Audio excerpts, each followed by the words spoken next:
ये दादी और कबूतर दोनों डिजर्ट में एक घर को बनाते हैं। ये कबूतर खूब मेहनत करता है और दूर दूर से पानी भरकर लाता है और घर के ऊपर डालता है। तो ये दादी भी खूब मेहनत करती है और दूर दूर से पानी को भरकर लाती हैं और घर की दीवारों पर डालती है। अब कुछ समय बाद घर बनकर तैयार हो जाता है और कबूतर उसी घर पर एक घोंसले में अपने अंडों को रख लेता है। लेकिन अचानक एक दिन भयानक तूफान आता है और घर को उखाड़ कर ले जाता है। दादी और कबूतर ये सब देखकर बहुत रोने लगते हैं क्योंकि किसी ने लाइक सब्सक्राइब नहीं किया।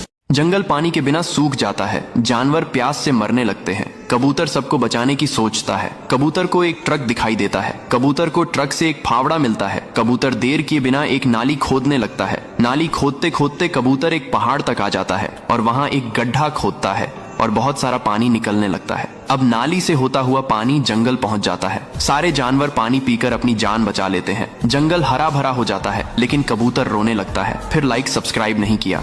ये बेचारी कबूतर माँ बनने वाली होती है और इस बेचारी कबूतर को गांव में कहीं अंडे रखने की जगह नहीं मिलती है। इसलिए कबूतर गांव छोड़कर जंगल चली जाती है और घोंसला बनाकर रहने लगती है। और फिर कबूतर अंडे देती है और उनसे छोटे छोटे बच्चे निकलते हैं। बच्चे भूखे होते हैं तो कबूतर उनके लिए दाना लेने जाती है। तभी ये भयानक सांप कबूतर को देख लेता है और हमला कर देता है। इधर भूखे बच्चे अपनी माँ को ढूंढ रहे होते हैं। उन्हें उनकी मरी हुई माँ मिल जाती है। बच्चे बहुत रोने लगते हैं। फिर लाइक सब्सक्राइब नहीं किया। इस दादी को घर बनाना होता है तो दादी लकड़ियों को काटती है और हाथी अपनी पीठ पर लकड़ियों को रखकर ले आता है। फिर दादी और हाथी एक प्यारा सा घर बनाने लगते हैं और धीरे धीरे दादी लकड़ियों को जोड़कर एक प्यारा सा घर बना देती है। अब एक दिन दादी और हाथी दूर पानी भरने आते हैं। तभी यहाँ समुद्र की तेज लहर घर को उखाड़कर बहा ले जाती है। फिर दादी रोने लगती है क्योंकि किसी ने लाइक सब्सक्राइब नहीं किया।